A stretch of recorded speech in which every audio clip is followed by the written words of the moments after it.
வணக்கம். நீங்கள் இணைந்திருப்பது டான் தொலைக்காட்சியின் இரவு நேர பிரதான செய்தியுடன். செய்தியோடு இணைந்திருக்கும் நான் கலிஸ் பீடு சேவியர்.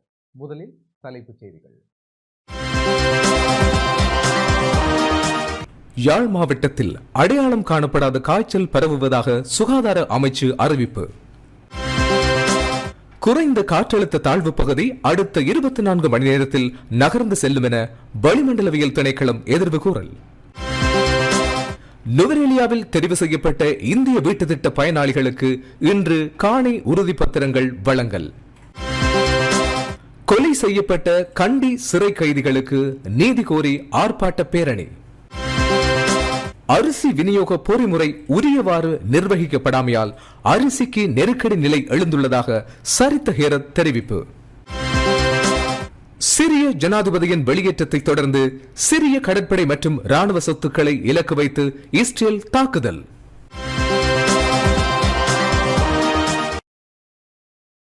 தொடர்வது முதன்மை செய்திகள்.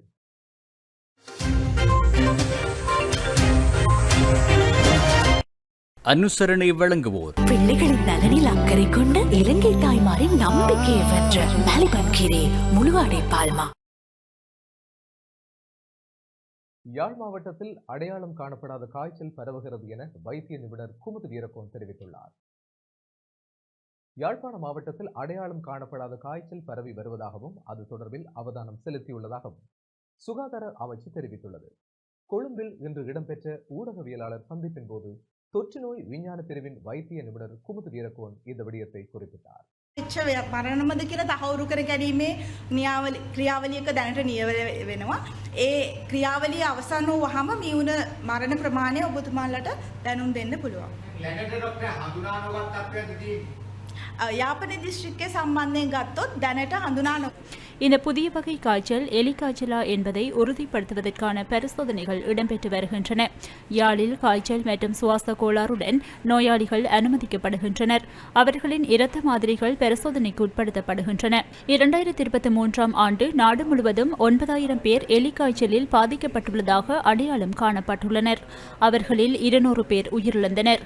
இதேவேளை கடந்த வருடத்துடன் ஒப்பிடுகையில் இந்த வருடத்தில் இதுவரையான காலப்பகுதியில் நோயாளர்களின் எண்ணிக்கை அதிகரித்துள்ளது. வாந்தி, தலைவலி, உடல் பலவீனம், சிறுநீரில் இரத்தம், சிறுநீர் கழித்தல் குறைதல் போன்றவற்றுடன் கடுமையான காய்ச்சல், கடுமையான தலைவலி மற்றும் கண் சிவத்தல் ஆகியவை எலி காய்ச்சலின் அறிகுறிகளாகும். இந்த அறிகுறிகள் தென்படுமாயின் முதற்கட்ட சிகிச்சையினூடாக நோய் தீவிர நிலையை அடைவதை தடுக்கலாம். இல்லையெனில் சிறுநீரகம், கல்லீரல் மற்றும் மூளை உள்ளிட்ட உடல் உறுப்புகளுக்கு கடுமையான சேதத்தை ஏற்படுத்தலாம். அத்துடன் மரணம் கூட ஏற்படலாம். யாழ் மாவட்டத்தை பொறுத்தவரையில் அண்மையில் ஏற்பட்ட வெள்ள அனர்த்தம் அதிக தாக்கத்தை ஏற்படுத்தியது. அதனால் எலி காய்ச்சல் ஏற்படுவதற்கான வாய்ப்புகள் அதிகமாகும். ஆயினும் தற்போது பரவியுள்ள காய்ச்சல் தொடர்பில் முழுமையான பரிசோதனைகளின் பின்னரே தகவல்களை வெளியிடக்கூடியதாக இருக்கும்.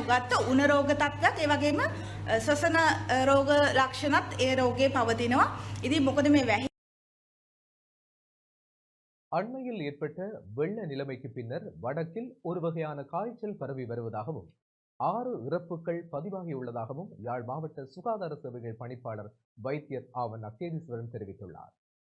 இந்த காய்ச்சல் காரணமாக யாழ்ப்பாணம் போதனா வைத்தியசாலையிலே 4 இறப்புகளும், பருத்தித்துறை ஆதார வைத்தியசாலையிலே 2 இறப்புகளும் ஏற்பட்டுள்ளன. இந்த இறப்புகளில் 2 பருத்தித்துறை சுகாதார வைத்திய அதிகாரி பிரிவிலும், 2 சாவகச்சேரி சுகாதார வைத்திய அதிகாரி பிரிவிலும், 1 கரவட்டி சுகாதார வைத்திய அதிகாரி பிரிவிலும் ஏற்பட்டுள்ளன. யாழ் போதனா வைத்தியசாலையிலே இறந்த ஒருவர் முல்லைத்தீவு மாவட்டத்தைச் சேர்ந்தவர். இந்த இறந்தவர்களில் பெரும்பாலானவர்கள் மிகவும் இளம் பிராயத்தினராக காணப்படுகின்றார்கள். அனைத்து இறப்புகளிலும் சுவாச தொகுதியில் பாதிக்கப்பட்டே இறப்பு ஏற்பட்டுள்ளது. யாழ்ப்பாண மாவட்டத்தில் இந்த காய்ச்சலோடு நவம்பர் மாதத்திலே 12 நோயாளர்களும், டிசம்பர் மாதத்திலே 21 நோயாளர்களுமாக மொத்தமாக இதுவரை இன்று வரை 33 நோயாளர்கள் இனங்காணப்பட்டிருக்கின்றார்கள். இன்று பருத்தித்துறை ஆதார வைத்தியசாலையிலே 20 நோயாளர்கள் சிகிச்சை பெற்று வருகின்றனர். குறிப்பாக அந்த தோலில் இருக்கின்ற சிறிய காயங்கள், புண்கள் மூலம் இந்த வெள்ள நீரில் இருந்து பொதுவாக இந்த கிருமிகள் உடலை சென்றடைந்து குருதி சுற்றோட்ட தொகுதியை சென்றடைந்து இந்த நோய் ஏற்படுகின்றது. இதற்கு மேலதிகமாக இந்த அசுத்தமான இந்த கிருமிகள் சேர்ந்துள்ள அசுத்தமான நீரை குடிப்பதன் மூலமும் இந்த நோய் ஏற்படலாம். இந்த காய்ச்சலிலிருந்து எங்களை பாதுகாத்துக் கொள்வதற்கு நாங்கள் என்ன செய்ய வேண்டும்? பொதுமக்கள் முதலாவதாக காய்ச்சல் இருந்தால் இந்த காலப்பகுதியிலே அது ஒரு நாள் காய்ச்சலாக இருந்தாலும் உடனடியாக அரச மருத்துவமனைகளை நாடவும்.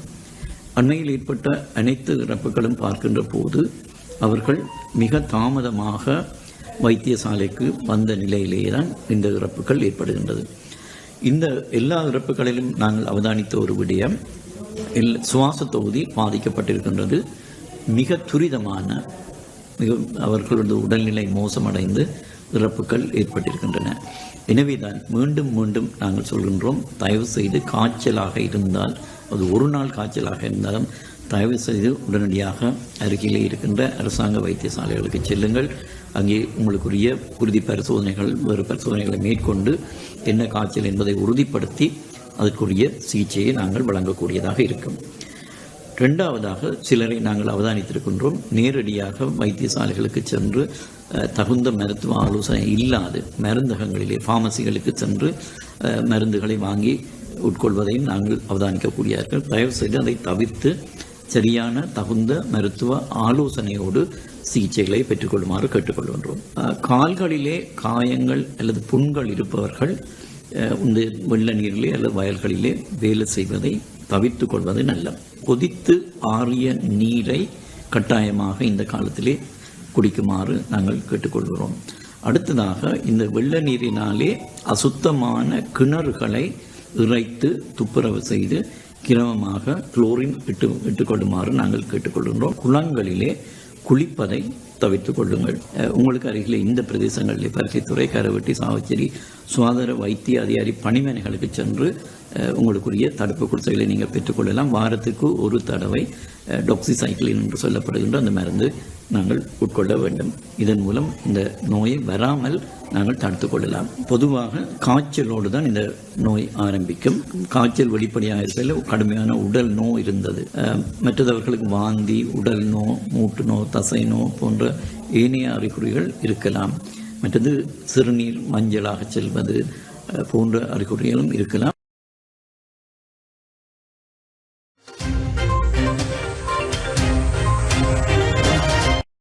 அனுசரணை வழங்குவோர் பிள்ளைகளின் நலனில் அக்கறை கொண்ட இலங்கை தாய்மாரின் நம்பிக்கையை வென்ற மலிபன் கீரை முழுவாடை பால்மா.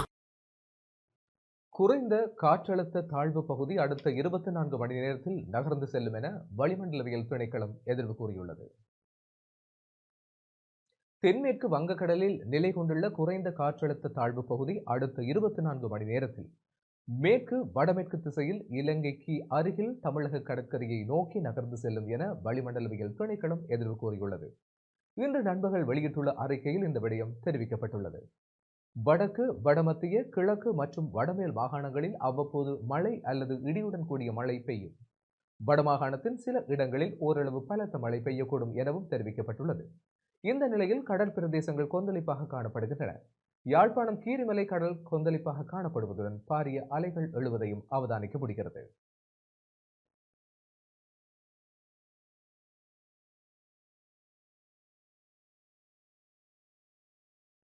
அபிவிருத்தி உத்தியோகத்தர்களை ஆசிரியர் சேவைக்குள் உள்வாங்க வேண்டும் என சுமங்கலத்தினர் கோரிக்கை விடுத்துள்ளார். அபிவிருத்தி உத்தியோகத்தர்களை ஆசிரியர் சேவைக்குள் உள்வாங்குவதற்கு உடனடியாக நடவடிக்கை மேற்கொள்ளப்பட வேண்டும் என கல்விசார் ஊழியர் சங்கத்தின் தலைவர் உலப்பனே சுமங்கல தேரர் வேண்டுகோள் விடுத்துள்ளார். கொழும்பில் இன்று இடம்பெற்ற ஊடகவியலாளர் சந்திப்பின் போதே அவர் இந்த வேண்டுகோளை முன்வைத்தார். සංවර්ධන නිලධාරීන්ගේ පාසල් වල කටයුතු කරන සංවර්ධන නිලධාරීන් තමන්ගේ සාධාරණ ඉල්ලීමක් වෙනුවෙන් கல்வித்துறைக்குள் உள்வாங்கப்பட்ட அபிவிருத்தி உத்தியோகஸ்தர்களுக்கு ஆசிரியர் நியமனங்களை வழங்க கோரி போராட்டம் நடத்தப்பட்டது. எனினும் அந்த போராட்டத்தின் மீது அரச படைகள் தாக்குதல் மேற்கொண்டன. அதனை நாம் வன்மையாக கண்டிக்கிறோம். போராட்டங்களை சாதகமாக பயன்படுத்திக் கொண்டே தற்போதைய அரசாங்கம் ஆட்சிக்கு வந்தது. எனினும் அவ்வாறான போராட்டத்தை தமது ஆட்சி காலத்தில் முடக்குவதற்கு முயற்சிப்பதை எந்த வகையிலும் ஏற்றுக்கொள்ள முடியாது. நாடளாவிய ரீதியில் உள்ள பாடசாலைகளில் ஆசிரியர்களுக்கான வெற்றிடங்கள் காணப்படுகின்றன. அபிவிருத்தி உத்தியோகஸ்தர்களை கொண்டு அவை அவற்றை நிரப்ப முடியும் என்றே நாம் கூறுகிறோம். அது தவறான கோரிக்கையல்ல. ஆதலால் இந்த விடயத்தில் அரசாங்கம் உடனடியாக நடவடிக்கை எடுக்குமாறு நாம் வேண்டுகோள் விடுகிறோம். සංවර්ධන නිල්ධාරීන්ගේ පාසල් වල කටයුතු කරන සංවර්ධන නිල්ධාරීන් තමන්ගේ සාධාරණ ඉල්ලීමක් වෙනුවෙන් நுவரெலியா மாவட்டத்தில் தெரிவு செய்யப்பட்ட இந்திய வீட்டு திட்ட பயனாளிகளுக்கு இன்று காணி உறுதிப்பத்திரங்கள் வழங்கப்பட்டன. 4000 இந்திய வீட்டு திட்டத்தில் நுவரெலியா மாவட்டத்தில் தெரிவு செய்யப்பட்ட பயனாளிகள் 519 பேருக்கான காணி உறுதிப்பத்திரங்கள் இன்று வழங்கி வைக்கப்பட்டன. குறித்த நிகழ்வு ஹேட்டன் தொண்டமான் தொழிற்பயிற்சி நிலைய புதிய கலையரங்கில் இடம்பெற்றது. பெருந்தோட்டம் மற்றும் சமூக உட்கட்டமைப்பு பிரதி அமைச்சர் சுந்தரலிங்கம் பிரதீப் தலைமையில் இடம்பெற்ற இந்நிகழ்வை பெருந்தோட்ட பிராந்தியத்திற்கான புதிய அதிகார சபை ஏற்பாடு செய்திருந்தது. காணி உறுதி வழங்கும் நிகழ்வில் தேசிய மக்கள் சக்தியின் நுவரெலியா மாவட்ட நாடாளுமன்ற உறுப்பினர் கலைச்செல்வி, கண்டிக்கான இந்திய துணை தூதுவர் சரண்யா, பெருந்தோட்டம் மற்றும் சமூக உட்கட்டமைப்பு அமைச்சின் செயலாளர், பெருந்தோட்ட பிராந்தியத்திற்கான புதிய அதிகார சபையின் பணிப்பாளர் நாயகம், அமைச்சின் அதிகாரிகள் உட்பட பலர் கலந்து கொண்டிருந்தனர்.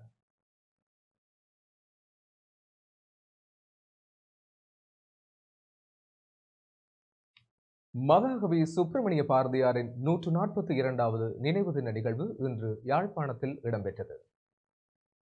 யாழ்ப்பாணம் இந்திய துணை தூதரகத்தின் ஏற்பாட்டில் ஐடெக் நிகழ்வு மற்றும் மகாகவி சுப்பிரமணிய பாரதியாரின் 142வது நினைவு தின நிகழ்வு யாழ்ப்பாணம் மத்திய கலாச்சார நிலையத்தில் இன்று இடம்பெற்றது. இதன்போது பாரதியாரின் உருவப்படத்திற்கு மலர் அஞ்சலி செலுத்தப்பட்டு உரைகளும் இடம்பெற்றன. இதில் வடக்கு மாகாண ஆளுநர் நாவண்ண வேதநாயகன், வடக்கு மாகாண அவை தலைவர் CVK சிவஞானம், யாழ்ப்பாணம் இந்திய துணை தூதுவர் சாய் முரளி, யாழ்ப்பாண பல்கலைக்கழக துணைவேந்தர் ஸ்ரீ சற்குணராஜா, வடக்கு மாகாண பிரதம செயலாளர் L இளங்கோவன் உட்பட துணை தூதரக அதிகாரிகள் பங்கேற்றனர்.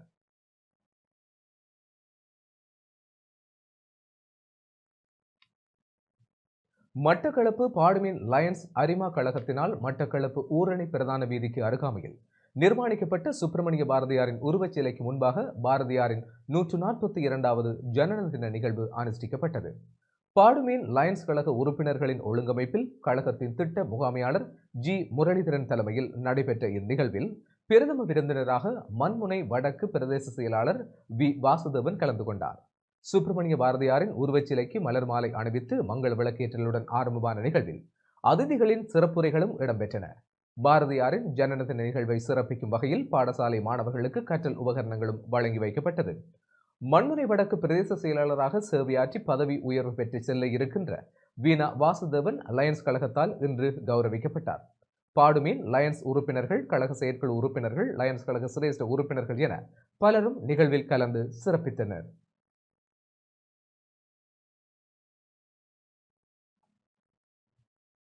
டெலோ தலைவர் செல்வம் அடைக்கலநாதனுக்கும் தமிழ் தேசிய மக்கள் முன்னணியின் தலைவர் கஜேந்திரகுமார் பொன்னம்பலத்திற்கும் இடையில் சந்திப்பு இடம்பெற்றுள்ளது. தமிழீழ விடுதலை இயக்கத்தின் தலைவர் செல்வம் அடைக்கலநாதனுக்கும் தமிழ் தேசிய மக்கள் முன்னணியின் தலைவர் கஜேந்திரகுமார் பொன்னம்பலத்திற்கும் இடையில் நேற்றிரவு கிளிநொச்சியில் விசேட சந்திப்பு இடம்பெற்றுள்ளது. குறித்த சந்திப்பில் தற்போதைய அரசாங்கம் ஒரு புதிய அரசியலமைப்பை கொண்டு வருவதாக தெரிவித்திருக்கிறது. அது ஒரு ஆட்சி, அதை எதிர்காலத்தில் தமிழ் மக்களின் பிரதிநிதிகள் எவ்வாறு எதிர்கொள்வது என்பது தொடர்பாகவும் தமிழ் மக்கள் பேரவையை கொண்டு வந்துள்ள தீர்வான திட்டம் தொடர்பாக புது வருடத்திற்கு பின்பு ஜனநாயக தமிழ் தேசிய கூட்டணி, தமிழ் தேசிய மக்கள் முன்னணி, தமிழரசு கட்சி கூடி ஆராய உள்ளதாகவும் தமிழ் தேசிய மக்கள் முன்னணியின் தலைவர் கஜேந்திரகுமார் பொன்னம்பலம் தெரிவித்துள்ளார்.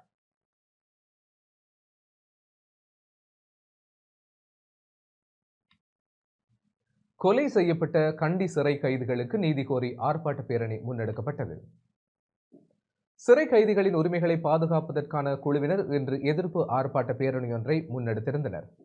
கொலை செய்யப்பட்ட கண்டி சிறை கைதிகளுக்கு நீதியை வழங்குமாறு வலியுறுத்தி கோட்டை புகையிரத நிலையத்திலிருந்து ஜனாதிபதி செயலகம் வரை இந்த எதிர்ப்பு ஆர்ப்பாட்ட பேரணி நடத்தப்பட்டது. பேரணியை ஆரம்பமான தருணத்தில் போலீசாரினால் ஆர்ப்பாட்ட பேரணிக்கு இடையூறு விளைவிக்கப்பட்டது. அதனைத் தொடர்ந்து பதாதைகளின்றி பேரணியை நடத்துமாறு போலீசார் தெரிவித்தனர். அதனைத் தொடர்ந்து ஆர்ப்பாட்டக்காரர்கள் பதாதைகளின்றி பேரணியை மேற்கொள்வதற்கு அனுமதிக்கப்பட்டனர். அதனைத் தொடர்ந்து கண்டி சிறை கைதிகளின் கொலைக்கு நீதியை வலியுறுத்தி ஜனாதிபதியிடம் மனு ஒன்று வழங்கப்பட்டுள்ளது.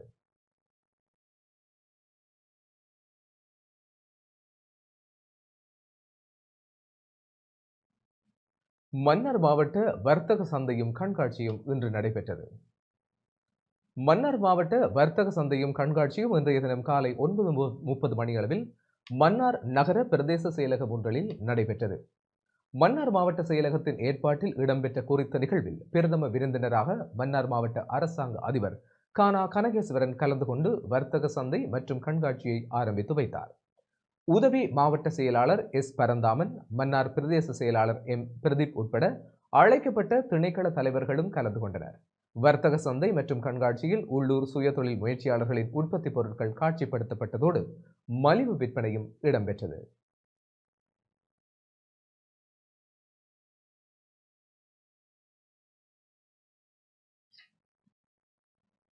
சர்வதேச மனித உரிமைகள் தினத்தை முன்னிட்டு கவனஈர்ப்பு பேரணி திருகோணமலையில் இடம்பெற்றது. சர்வதேச மனித உரிமைகள் தினத்தை முன்னிட்டு அகம் மனிதாபிமான வள நிலையத்தின் அனுசரணையில் கவனஈர்ப்பு பேரணி திருகோணமலையில் இன்று இடம்பெற்றது. கிழக்கு மாகாண சிவில் வலையமைப்பு ஏற்பாடு செய்திருந்த இப்பேரணி திருகோணமலை சிவன் கோவிலடியில் இருந்து ஆரம்பமாகி குளக்கோட்டன் மண்டபத்தை சென்றடைந்தது. பேரணியில் கலந்து கொண்டோர் ஸ்லோகங்களையும் ஏந்தியிருந்ததோடு கோஷங்களையும் எழுப்பியிருந்தனர். வடக்கு கிழக்கில் இடம்பெறும் காணி சுவீகரிப்பு, வலிந்து காணாமல் ஆக்கப்பட்டவர்களுக்கான நீதி, உண்மை மற்றும் பொறுப்புக்கூறல், கூட்டுப்படுகொலைகளுக்கான நீதி போன்ற பல்வேறு விடயங்கள் தொடர்பிலும் குரல் எழுப்பப்பட்டது. பேரணியின் கொள்கை விடயங்களை உள்ளடக்கிய மகஜர் ஒன்று ஜனாதிபதியிடம் கையளிப்பதற்காக சிவில் அமைப்புகளினால் மனித உரிமை ஆணைக்குழுவின் திருகோணமலை மட்டக்களப்பு மாவட்ட இணைப்பாளர் AL ஈஷடியினிடம் வைக்கப்பட்டது. இன்றைய தினம் இந்த கிழக்கு மாநிலத்தில் சேர்ந்து பாதிக்கப்பட்டவர்கள் உண்மையில் இன்று வரைக்கும் நிம்மதியாக அவர்களின் நிலங்களில் வாழ முடியாத ஒரு சூழ்நிலை, அவர்கள் நிம்மதியாக வாழ்வாதாரத்தை அல்ல ஜீவனோபாயத்தை தங்களின் நிலங்களில் மேற்கொள்ள முடியாத ஒரு சூழ்நிலை, தங்களது மத சுதந்திரத்தை மத வழிபாட்டினை மேற்கொள்ள முடியாத ஒரு சூழ்நிலை. இன்று வரைக்கும் இந்த பாதிக்கப்பட்ட மக்களுக்கான குரலாக இருக்கின்ற சமூக செயற்பாட்டாளர்கள் தொடர்ந்தும் இந்த ஆட்சி மாற்றம் வந்திருந்தும் இலங்கையில் இருக்கக்கூடிய பயங்கரவாத தடை சட்ட பிரிவினால் விசாரணைக்கு உட்படுத்தப்படுகின்ற விடயங்கள், அதே போன்று அண்மையிலே இடம்பெற்ற இந்த இயற்கை அனர்த்தங்களினால் பாதிக்கப்பட்டவர்கள் இன்று வரைக்கும் ஒரு மீள முடியாத ஒரு சூழ்நிலையில் இருக்கிறார்கள். அது மாத்திரமில்லாமல் இன்று வரைக்கும் வலிந்து காணாமல் ஆக்கப்பட்டவர்கள் தங்களின் உறவுகள் எங்கே இருக்கிறார்கள், அவர்களுக்கு என்ன நடந்தது, இலங்கை அரசு பொறுப்பு கூற வேண்டும் என்று சொல்லி இன்றைக்கு பல ஆண்டு காலமாக இந்த தேசத்திலேயும் சர்வதேசத்திலேயும் நீதி கோரியவர்களாக இருக்கிறார்கள். அது மாத்திரமல்லாமல் குறிப்பாக வடகிழக்கிலே திட்டமிட்ட வடையில் மேற்கொள்ளப்பட்ட கூட்டுப்படுகொலைகளாக இருக்கலாம் அல்லது கொலைகளாக இருக்கலாம், அதிலே பாதிக்கப்பட்டவர்களால் நீதிகளை இன்றைக்கு வரைக்கும் கிடைக்கப்பெறாதவர்களாக இருக்கிறார்கள். ஆகவே இன்றைய ஊடக சந்திப்பிலே இந்த பாதிக்கப்பட்ட ஒவ்வொரு தரப்பை சார்ந்தவர்களும் இந்த ஊடகம் ஊடாக இந்த சர்வதேசத்துக்கும் இந்த தேசத்துக்கும் ஒரு செய்தியை சொல்ல இருக்கின்றார்கள் என்பதை இந்த இடத்தில் கூறிக்கொள்ள விரும்புகின்றேன். அரிசி விநியோக பொறிமுறை உரியவாறு நிர்வகிக்கப்படாமையால் நாட்டில் அரிசிக்கு நெருக்கடி நிலை எழுந்துள்ளது என முன்னாள் நாடாளுமன்ற உறுப்பினர் சரித ஹேரத் தெரிவித்துள்ளார். தேர்தல் மேடைகளில் கூறிய வாக்குறுதிகளை நிறைவேற்ற முடியாத நிலையில் அரசாங்கம் உள்ளதாக முன்னாள் நாடாளுமன்ற உறுப்பினர் சரித ஹேரத் தெரிவித்துள்ளார். கொழும்பில் இன்று இடம்பெற்ற ஊடகவியலாளர் சந்திப்பின் போதே அவர் இதனை தெரிவித்துள்ளார். தேர்தல் மேடைகளில் கூறிய வாக்குறுதிகளை நிறைவேற்ற முடியாத நிலையில் அரசாங்கம் உள்ளது. அரிசிக்கு நாட்டில் சிக்கல் நிலை எழுந்துள்ளது. அரிசி விநியோக பொறிமுறை உரியவாறு நிர்வகிக்கப்படாமையே அதற்கு காரணமாகும். கடந்த அரசாங்கங்களின் ஆட்சி காலத்திலும் கூட அரிசி விநியோக பொறிமுறையில் சிக்கல் நிலைகள் காணப்பட்டன. ஆனால் அந்த அரசாங்கங்கள் உரியவாறு அந்த விடயத்தை விநியோகித்தமையே அவதானிக்க முடிந்தது. ஆனால் இந்த அரசாங்கம் குறித்த விடயத்தை பூதாகரமாக்கியுள்ளது. அரசாங்கம் இந்த விடயத்தை உரியவாறு முகாமை செய்யாமையே இதற்கு காரணமாகும். அதேபோன்று வனவிலங்கு மற்றும் யானை மனித மோதலுடன் தொடர்புடைய விடயத்தை எடுத்து நோக்கும் போது குறித்த விடயங்களை தேசிய ரீதியில் முகாமை செய்ய வேண்டியது அவசியமாகும். விவசாய நடவடிக்கைகளுக்கு வனவிலங்குகளின் காரணமாக சேதம் ஏற்படும் விடயம் அதிக அளவில் இடம்பெறுகின்றது. ஆகவே அரசாங்கம் இந்த விடயத்தையும் உரியவாறு கையாள வேண்டியது அவசியமாகும். කළමනාකරණය වුණා. මේ ප්‍රශ්නේ සම්පූර්ණ ප්‍රශ්නේ තියෙන්නේ මෙතනම නෙමෙයි. මේ සම්පූර්ණ ප්‍රශ්නේ තියෙන්නේ අපේ රටේ ගොවි ජනතාව අතර අපේ රටේ කන්සම්ප්ෂන්. பொது பயன்பாடுகள் ஆணைக்குழுவின் விசேட அறிவிப்பு வெளியிடப்பட்டுள்ளது. இலங்கை மின்சார சபையினால் 2025 ஆண்டு ஜனவரி மாதம் முதல் ஜூன் மாதம் வரையான 6 மாத காலத்திற்கு முன்வைக்கப்பட்ட மின்சார கட்டண திருத்த முன்வழிவுக்கான பொது கலந்தாய்வு 2025 டிசம்பர் 17ஆம் தேதி முதல் ஆரம்பிக்கப்படும் என தெரிவிக்கப்பட்டுள்ளது. பொது பயன்பாடுகள் ஆணைக்குழுவினால் இன்று வெளியிடப்பட்ட ஊடக அறிக்கையிலேயே இவ்விடயம் தெரிவிக்கப்பட்டுள்ளது. அதற்காக 2025 ஜனவரி 8ஆம் தேதி வரை எழுத்துப்பூர்வ கருத்துக்கள் ஏற்றுக்கொள்ளப்படுவதுடன் இலங்கை பொது பயன்பாடுகள் ஆணைக்குழுவானது 2000 ஆண்டின் 35ஆம் இலக்க இலங்கை பொது பயன்பாடுகள் ஆணைக்குழு சட்டத்தின் பிரிவு 17B 2009ஆம் ஆண்டின் 20ஆம் இலக்க இலங்கை மின்சார சட்டத்தின் பிரிவு 30 மற்றும் மின்சார கட்டண முறைமை விலை சூத்திரம் ஆகியவற்றின்படி இந்த பொது ஆலோசனை கேட்டலை நடாத்துகிறது. இலங்கை மின்சார சபை 2025ஆம் ஆண்டின் முதல் 6 மாதங்களுக்கு தற்போதுள்ள மின்சார கட்டணத்தை மாற்றமின்றி நடைமுறைப்படுத்த முன்வந்துள்ளதுடன் இறுதி தீர்மானம் 2025ஆம் ஆண்டு ஜனவரி மாதம் 17ஆம் தேதி அறிவிக்கப்படும்.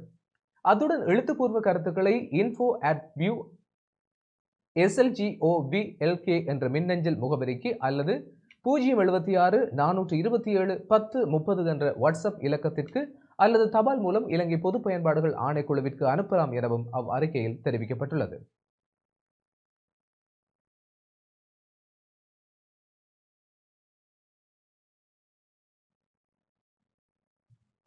பிரித்தானிய தூதரகத்தின் மனித உரிமைக்கான முதன்மை செயலாளர் ஹென்றி டொனாடி யாழ்ப்பாண மாவட்ட பதில் அரசாங்க அதிபரை சந்தித்துள்ளார். பிரித்தானிய தூதரகத்தின் சமாதானத்தை கட்டியெழுப்புதல் மற்றும் மனித உரிமைக்கான முதன்மை செயலாளர் ஹென்றி டொனாடி இன்று யாழ்ப்பாண மாவட்ட பதில் அரசாங்க அதிபர் மருதலிங்கம் பிரதீபனை சந்தித்துள்ளார். இந்த சந்திப்பு மாவட்ட செயலகத்தில் உள்ள அரசாங்க அதிபரின் அலுவலகத்தில் இடம்பெற்றது. யாழ்ப்பாண போதனா வைத்தியசாலை மற்றும் ஆதார வைத்தியசாலைகள் பிரதேச வைத்தியசாலைகளுக்கு தேவையான வைத்திய உபகரணங்கள் மற்றும் உதவிகளை வழங்குமாறு பதில் அரசாங்க அதிபர் கோரிக்கை முன்வைத்தார். அத்துடன் அண்மையில் ஏற்பட்ட வெள்ள அனர்த்தம் தொடர்பாகவும் அதற்காக எடுக்கப்பட்ட நடவடிக்கைகள் தொடர்பாகவும் ஏனைய அபிவிருத்தி திட்டங்கள் தொடர்பாகவும் பிரித்தானிய தூதரகத்தின் மனித உரிமைக்கான முதன்மை செயலாளர் கலந்துரையாடியுள்ளார். இதில் பிரித்தானிய தூதரக அலுவலர் பராக் வேர்தூஸ் பங்கேற்றார்.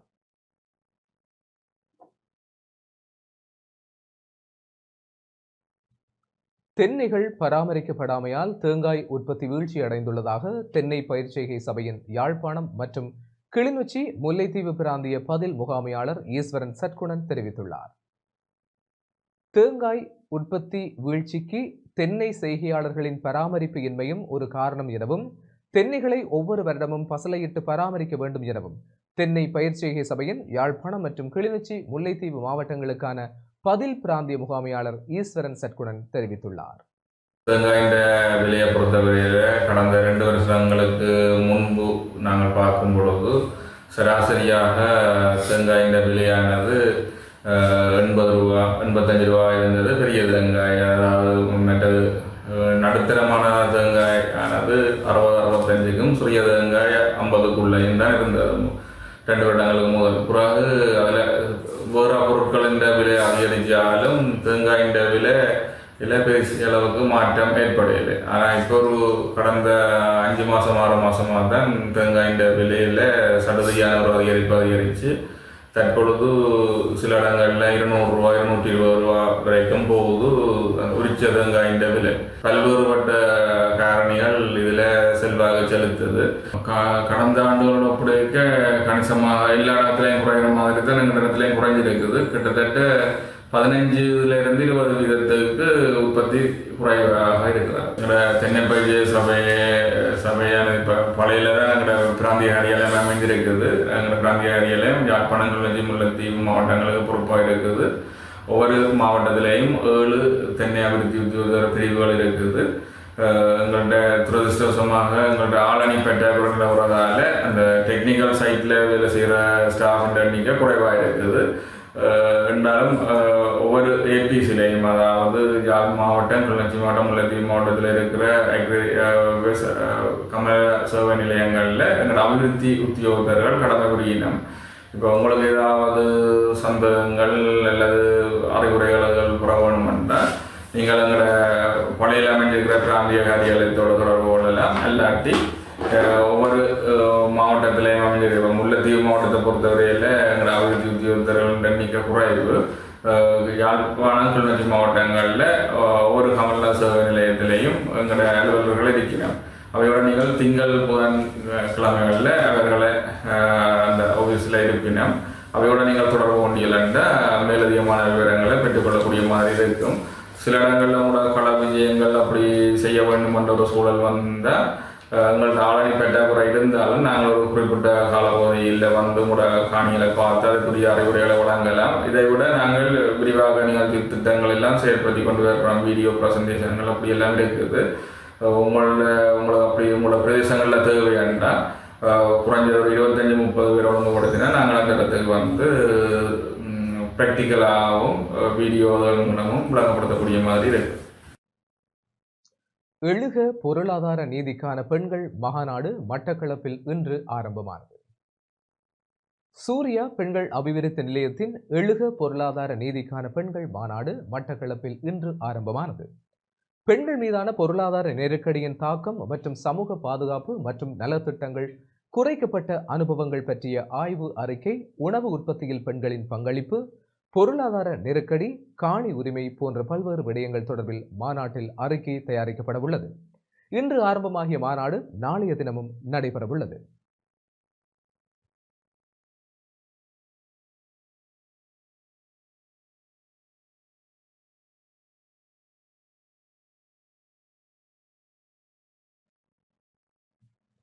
திகாமடுல்ல மாவட்ட பொது தேர்தல்கள் வாக்குகள் மீள எண்ணப்பட வேண்டும் என தேசிய காங்கிரசின் தலைவர் கோரிக்கை விடுத்துள்ளார். திகாமடுல்ல மாவட்ட பொது தேர்தல் வாக்குகள் மீள எண்ணப்பட வேண்டும் என மனித உரிமைகள் ஆணைக்குழுவின் கல்முனை பிராந்திய இணைப்பாளர் அப்துல் அசீஸிடம் முன்னாள் நாடாளுமன்ற உறுப்பினர் ALM அதாஹுல்லா மனு ஒன்றை கையளித்துள்ளார். பாண்டிருப்பு பகுதியில் அமைந்துள்ள இலங்கை மனித உரிமைகள் ஆணைக்குழுவின் கல்முனை பிராந்திய அலுவலகத்திற்கு சென்று நேற்றைய தினம் மனுவை அவர் கையளித்திருந்தார். தேர்தல் முடிவுகள் மீள எண்ணப்பட வேண்டும் என கோரி பல தரப்பினரிடம் தேசிய காங்கிரஸ் தலைவராக சென்று கடிதம் மூலமாகவும் நேரடியாகவும் மேற்கொண்ட முயற்சிகளுக்கு உரிய பதில்கள் கிடைக்கவில்லை என குறிப்பிட்டு தனது அடிப்படை மனித உரிமை மீறப்பட்டுள்ளதாகவும் அதாவுல்லா தெரிவித்துள்ளார்.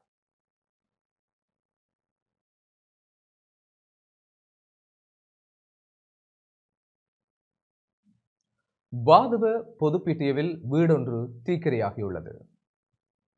பாதுவ பொதுப்பிட்டியவில் வீடொன்று தீப்பற்றி எரிந்துள்ளதாக பாதுவ போலீசார் தெரிவிக்கின்றனர்.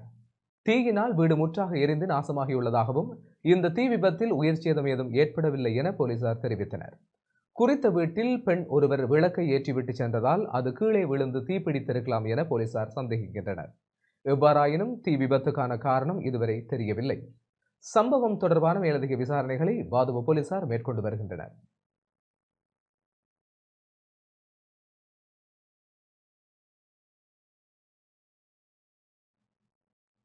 செய்திகள் தொடர்கின்றன. டிக்கோயா ஆற்று பகுதியில் சட்டவிரோதமாக மாணிக்கக்கல் அகழ்வில் ஈடுபட்ட 6 பேர் கைது செய்யப்பட்டுள்ளனர். காசல் டி நீர்த்தேக்கத்திற்கு நீர் வழங்கும் டிக்கோயா ஆற்று பகுதியில் சட்டவிரோதமான முறையில் மாணிக்கக்கல் அகழ்வில் ஈடுபட்ட 6 பேர் கைது செய்யப்பட்டுள்ளதாக ஹேட்டன் போலீசார் தெரிவித்தனர். இதன்போது மாணிக்கக்கல் அகழ்விற்கு பயன்படுத்தப்பட்ட சில உபகரணங்களும் மீட்கப்பட்டுள்ளன. கைது செய்யப்பட்ட சந்தேக நபர்கள் ரத்தினபுரி, கஹவத்தை, பலாங்கொடை, ஹேட்டன் மற்றும் டிக்கோயா ஆகிய பிரதேசங்களைச் சேர்ந்த 25 முதல் 40 வயதுக்குட்பட்டவர்கள் என தெரிவிக்கப்படுகிறது.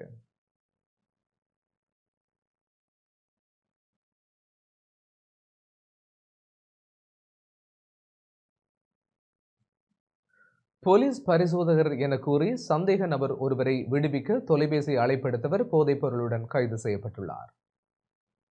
போலீஸ் அதிகாரி என கூறி சந்தேக நபர் ஒருவரை விடுவிக்குமாறு தொலைபேசியில் கூறிய நபர் ஒருவரை ஐஸ் போதைப் பொருளுடன் முல்லேரியா போலீசார் கைது செய்துள்ளனர். முல்லேரியா போலீசாரினால் கடந்த 1ஆம் தேதி கைது செய்யப்பட்ட சந்தேக நபரை பிணையில் விடுவிக்குமாறு போலீஸ் பரிசோதகர் என தன்னை அடையாளப்படுத்திக் கொண்ட நபர் தொலைபேசியில் கூறியுள்ளார். இந்நிலையில் குறித்த தொலைபேசி அழைப்பு தொடர்பில் முல்லேரியா போலீஸ் நிலைய பொறுப்பதிகாரியால் முன்னெடுக்கப்பட்ட பரிசோதனை நடவடிக்கைகளின் போது அழைப்பை ஏற்படுத்திய நபர் போலீஸ் அதிகாரி அல்ல என்பது தெரிய வந்துள்ளது. அதனை அடுத்து தொலைபேசி இலக்கத்தை மையமாக கொண்டு முன்னெடுக்கப்பட்ட விசாரணைகளின் போது கடந்த 6ஆம் தேதி முல்லேரியா போலீஸ் பிரிவுக்குட்பட்ட களனி முல்ல பகுதியில் வைத்து குறித்த தொலைபேசி அழைப்பை ஏற்படுத்திய நபர் ஐஸ் போதைப் பொருளுடன் கைது செய்யப்பட்டுள்ளார். 10 கிராம் 400 மில்லிகிராம் ஐஸ் போதைப் பொருளே இவ்வாறு கைப்பற்றப்பட்டுள்ளது. கைது செய்யப்பட்ட சந்தேக நபர் 52 வயதுடைய காலி பிரதேசத்தைச் சேர்ந்தவர் என்பது விசாரணைகளில் தெரிய வந்துள்ளது. அத்துடன் அவர் கடந்த 26ஆம் தேதி மீகஹவத்த பகுதியில் இடம்பெற்ற கொள்ளை சம்பவம் ஒன்று தொடர்பில் தேடப்பட்டு வந்த சந்தேக நபர் என்பதும் தெரிய வந்துள்ளது. அவர் கொள்ளையிட்ட தங்க ஆபரணங்களை அவர் வேறு பகுதிகளில் அடகு வைத்துள்ளமை ஆரம்பகட்ட விசாரணைகளில் தெரிய வந்துள்ளது. அவரிடம் மேற்கொள்ளப்பட்ட மேலதிக விசாரணைகளுக்கு அமைய கொள்ளை சம்பவத்திற்கு உதவி வழங்கிய குற்றச்சாட்டின் பேரில் கடந்த 10ஆம் தேதி களனி முல்லை பகுதியில் வைத்து 53 வயதுடைய பிலியந்தலை பகுதியைச் சேர்ந்த நபர் ஒருவர் கைது செய்யப்பட்டுள்ளார். சந்தேக நபரிடம் முன்னெடுக்கப்பட்ட விசாரணைகளுக்கு அமைய சந்தேக நபர் கொள்ளையிட்டு 3 தங்க ஆபரணங்கள் அடகு கடையில் இருந்து கைப்பற்றப்பட்டுள்ளன. அதேவேளை 2022ஆம் ஆண்டில் பெண்ணொருவரின் தங்க மாலையை திருடிய சம்பவத்துடனும் குறித்த சந்தேக நபர் தொடர்பு பட்டுள்ளமை விசாரணைகளில் தெரிய வந்துள்ளது. முல்லேரியா போலீசார் சந்தேக நபர்களின் குறித்த விசாரணைகளை முன்னெடுத்து வருகின்றனர்.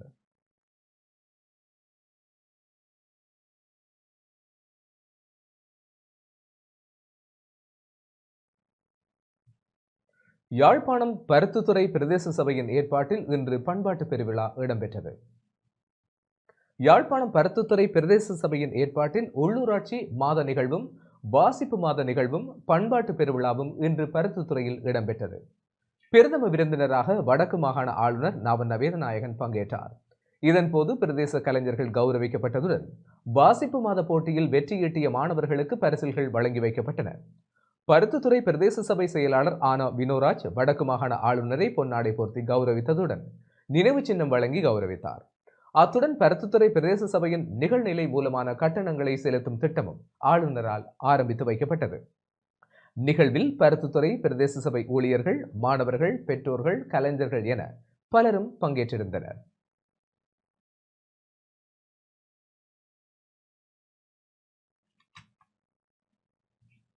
கிளிநொச்சி மாவட்ட செயலக ஒளிவிழா இன்று இடம்பெற்றது.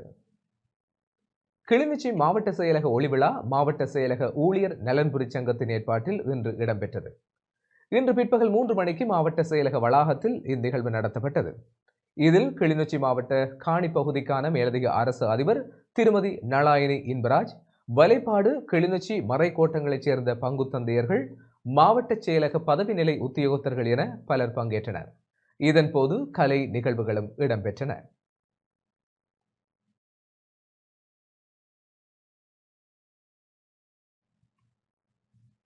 மட்டக்களப்பு காத்தான்குடியில் சர்வதேச மாற்றுத்திறனாளிகள் தின நிகழ்வுகள் நடைபெற்றன.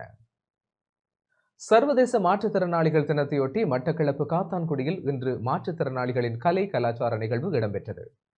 உள்ளடங்கிய மற்றும் நிலையான எதிர்காலத்திற்காக மாற்றுத்திறனாளிகளின் தலைமைத்துவத்தை விரிவுபடுத்தல் எனும் தலைப்பின் கீழ் நிகழ்வு நடைபெற்றது.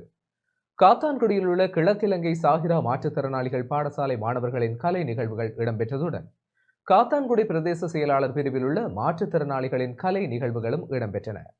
மாற்றுத்திறனாளிகள் கௌரவிக்கப்பட்டதுடன் அவர்களுக்கு பரிசுகளும் வழங்கப்பட்டன. கிழக்கிலங்கை இஸ்லாமிய மாற்றுத்திறனாளிகள் அமைப்பின் தலைவர் ஓய்வு பெற்ற அதிபர் சத்தார் தலைமையில் நடைபெற்ற நிகழ்வில் காத்தான்குடி பிரதேச செயலாளர் உதய ஸ்ரீதர் பிரதம நீதியாக கலந்து கொண்ட காத்தான்குடி பிரதேச செயலக உதவி பிரதேச செயலாளர் திருமதி சில்மியா மற்றும் சமூக சேவை உத்தியோகத்தர் நஜிமுதீன் உட்பட அதிகாரிகள், முக்கியஸ்தர்கள் என பிரமுகர்கள் பலரும் கலந்து கொண்டனர்.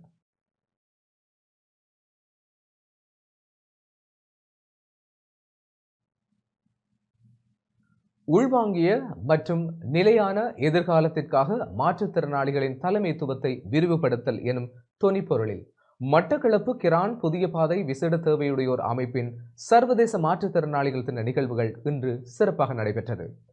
அமைப்பின் தலைவர் ஆவண்ணா நவரட்னம் தலைமையில் நடைபெற்ற இந்நிகழ்வில் பிரதம அதிதியாக கோரளைப்பற்று தெற்கு பிரதேச செயலாளர் காவண்ணா சித்திரவேல் கலந்து கொண்டார். வறுமை நிலையில் உள்ள மாணவர்களின் நலன் கருதி கற்றல் உபகரணங்கள் வழங்கப்பட்டன. பிரதேச செயலாளர் காவண்ணா சித்திரவேல் பொன்னாடை போர்த்தி நினைவு சின்னம் வழங்கி கௌரவிக்கப்பட்டதோடு கலை கலாச்சார நிகழ்வுகளும் நடைபெற்றன.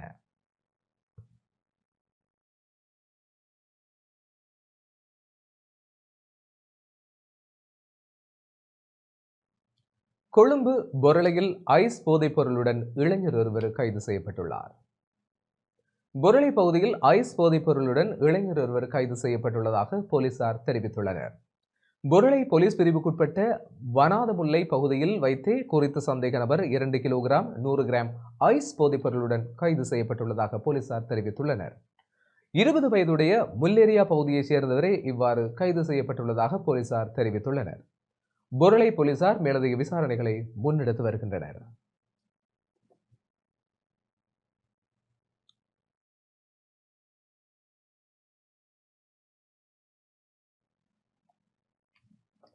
மட்டக்களப்பு வாழைச்சேனை மாவட்ட நீதிமன்றத்தின் சான்று பொருட்கள் திருடப்பட்டுள்ளன. மட்டக்களப்பு வாழைச்சேனை மாவட்ட நீதிவான் நீதிமன்ற சான்று பொருட்கள் வைக்கும் இடத்தில் நேற்று திருட்டுச் சம்பவம் இடம்பெற்றுள்ளது. போலீஸ் உத்தியோகத்தர்கள் மற்றும் நீதிமன்ற காவலாளி ஆகியோர்கள் கடமையில் இருந்தபோது திருடன் ஒருவர் உட்புகுந்து சான்று பொருட்களை திருடியுள்ளதாக கூறப்படுகிறது. சான்று பொருட்கள் வைக்கப்பட்டிருந்த அறையொன்றில் சத்தம் கேட்டதனை தொடர்ந்து சத்தம் கேட்ட அறிகுறியினை நோக்கி சென்ற காவலாளிகளை கண்டு திருடன் தப்பியோடியுள்ளார். இதன்போது அறையின் கதவு திறந்து காணப்பட்டுள்ளது.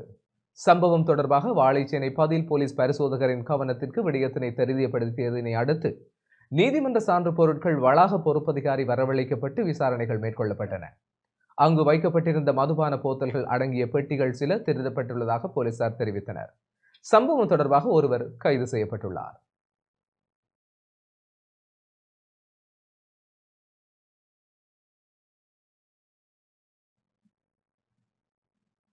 இத்துடன் டான் தொலைக்காட்சியின் இரவு நேர பிரதான செய்திகள் நிறைவடைகிறது. தொடர்ந்தும் செய்திகளோடு இணைந்து கொள்ள டான் நியூஸ் தொலைக்காட்சியோடு இணைந்து கொள்ளுங்கள். வணக்கம்.